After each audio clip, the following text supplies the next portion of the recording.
Bonjour, bienvenue à cette capsule sur la restructuration des pensées, sur comment agir sur nos pensées. Hier, c'est ce que je vous ai annoncé pour les prochaines journées à venir. Mais avant de se lancer dans les stratégies, j'aimerais asseoir avec vous la théorie qui va supporter ce qu'on appelle la stratégie de restructuration cognitive ou d'agir sur nos pensées. Donc, tout d'abord, allons voir la diapo derrière moi. À tous les jours, régulièrement, on fait face à des événements.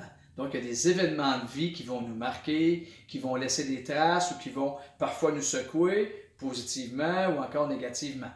Qu'est-ce qui arrive aussitôt qu'on a un événement un peu plus marquant ou qui s'installe chez nous, dans notre tête? Alors, apparaît des pensées que l'on dit, des pensées automatiques, des pensées qui émergent, qui peuvent être des images, qui peuvent être des monologues internes.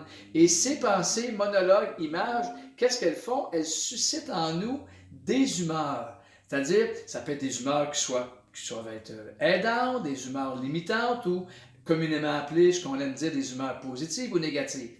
Lorsque on vit ces humeurs-là, on va avoir tendance à agir d'une certaine façon, des actions. Ces actions-là peuvent être bénéfiques ou peuvent nous créer du tort.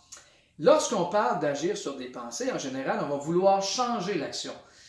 Je vous dirais que la situation qui peut être pénalisante ou choquante, c'est lorsque ces actions-là nous amènent dans des nouveaux événements. Donc, l'action va générer, évidemment, devient un événement en soi, qui a un impact, qui, encore une fois, va générer des pensées automatiques, qui peuvent être limitantes, embarrassantes, inconfortantes, qui, elles encore, vont générer à nouveau des humeurs, qui vont générer à nouveau des actions. Et là, il y a un cercle vicieux possible qui s'installe et qui peut amener à chaque fois, nous amener dans les mêmes impasses, les mêmes issues. Donc, si on suit cette tendance linéaire, ce qu'on sait, c'est que si j'agis, si je conserve la logique que je viens de vous démontrer, donc agir sur nos pensées, ça nous amène à transformer nos humeurs.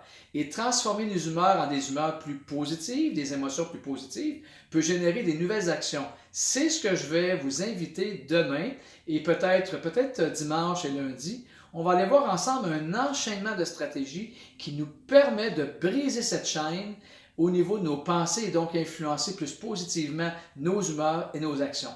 Alors, je vous dis à demain pour les stratégies. Au revoir, portez-vous bien.